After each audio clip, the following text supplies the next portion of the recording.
इस वक्त हम मौजूद हैं हुसैनिया नवाब अफसर जहां बेगम में। आप देखिए कि कितना शानदार ये इमामबाड़ा है। इस इमामबाड़े के सिलसिले से हम आपको बताएंगे और ख़ास करके यहाँ की ज़ियारत कराएंगे।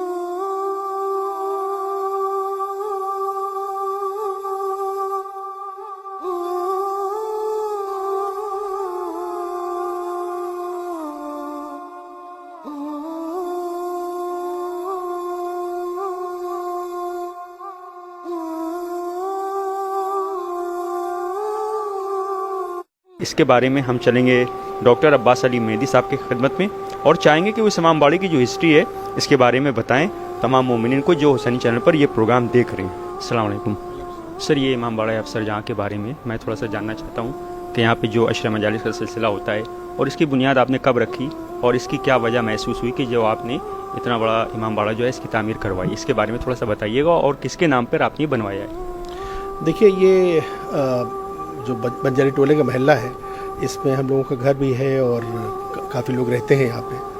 तो ये एक मस्जिद थी हमारी आबाई, जो हमारी नानी की नानी ने कनी ज़हरा बेगम थी, उन्हीं ने बनवाई थी। और वो छोटी सी मस्जिद थी, फिर बाद में बुसीदा हो गई, टूट गई, तो दोबारा उसको रिपेयर करवाया गया आज से करीब 45 साल पहले। तो वो मस्जिद छोटी सी मस्जिद थी, बहुत ही छोटी सी थी, और उसको जो है लोग यूज़ करते थे कि कभी कभार मजलिस हो किसी महल्ले में। अब आप जानते हैं कि जैसे जैसे ख़ानदान बढ़ रहे हैं तो घर जो है वो छोटे होते जा रहे हैं और दिक्कतें आती हैं घर में मजलिस करने के लिए।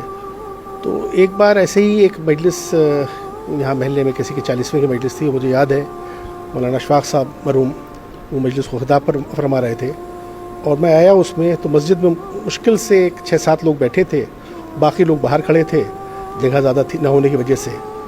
तो वहीं, और ये जो मैदान था यहाँ पे, ये खाली पड़ा था करीब 50 साल 60 साल से, मैं तो जब से देख रहा हूँ बचपन से।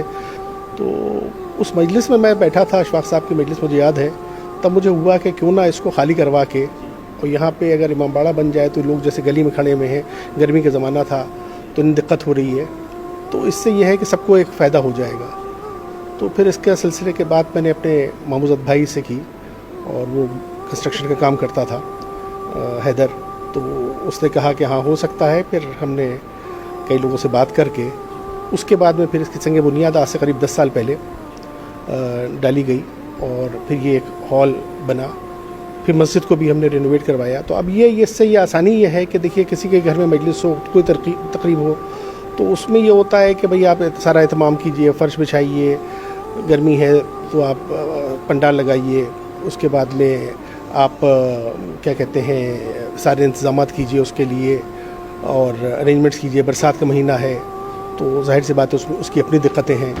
तो ये सोचा हमने यही सोचा कि अगर ये हॉल बन जाएगा तो महल्ले के लिए सबके लिए आसानी हो जाएगी, सबके लिए आसानी हो जाएगी। और इतना बहुत बड़ा नहीं है, बट ये कि कम से कम 200-250 लोग आके बैठ जाएँ, मजलिस कर लें। बाद में मस्जिद को भी इसी से मिला दिया। तो अब ये है कि रमज़ान में मस्जिद यूज़ होती है और इमामबाड़ा भी अगर वहाँ पर जगह कम पड़ती तो यहाँ पे इमामबाड़े में भी लोग नमाज़ पढ़ लेते हैं। और इसी तरह से मुहर्रम में जब मजमा यहाँ पे आता है तो मस्जिद खोल देते हैं, तो मस्जिद में भी लोग बैठ जाते हैं। तो ये एक ऐसी हो गई है, फैसिलिटी अवेलेबल हो गई है जिसमें हमारे महल्ले के सभी लोगों को, और इसमें कोई पैसा किसी से नहीं लेते, कुछ नहीं, सब फ्री ऑफ कॉस्ट है ये। कभी जो चाहे बस खाली आके बता दें और खाली उसको हॉल को यूज़ कर सकता है। कोई उसका पैसा नहीं, कोई उसका कुछ नहीं करना पड़ता, वो हम लोग सब अपना उसका इंतज़ाम करते हैं। बस ये है कि पहले से मालूम हो ताकि किसी की मजलिस टकराए ना। और मैं देखता हूँ कि साल भर मजलिसों का सिलसिला चलता रहता है, मुहर्रम में ज़्यादा रहता है, बट साल भर ये है कि कभी तीजा है, 40वां है या और मजलिसें हैं, वो साल भर होती रहती हैं। सर, अभी मैं बाहर से आ रहा था तो इमामबाड़े अफसर जहाँ नवाब अफसर जहाँ का मैंने नाम सुना, जिनके नाम पे ये इमामबाड़े की बुनियाद नाम रखा गया, तो वो आपकी कौन है? इस हवाले से भी हम चाहेंगे कि मोमिनीन को बता दें। हाँ, ये बात रह गई थी। देखिए, ऐसा था कि ये प्रॉपर्टी जो थी, जगह जो थी, ये कनी ज़हरा बेगम की थी और वो हमारी नानी की नानी थी, और नानी हमारी जो थी उनसे हमको मिली।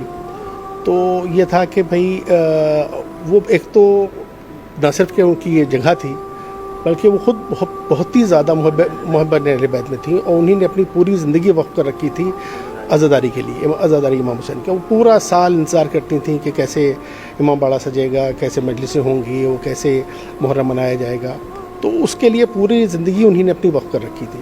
تو دو وجہ تھی، ایک تو جگہ ان کی تھی، اور دوسرے وہ اتنی زبردست عاشق حسین تھیں اور اتنی محب اہل بیت تھیں کہ جس کی وجہ سے مجھے کوئی اور سمجھ میں نہیں آیا کہ یہ ان کے نام سے کیا جائے، تاکہ یہ ثواب جاریہ ان کے لیے رہے ہمیشہ، اور ان کی جگہ ہے، اور پلس یہ کہ ظاہر سی بات ہے کہ وہ ایک بہت ہی مومنہ تھیں اور محب اہل بیت تھیں۔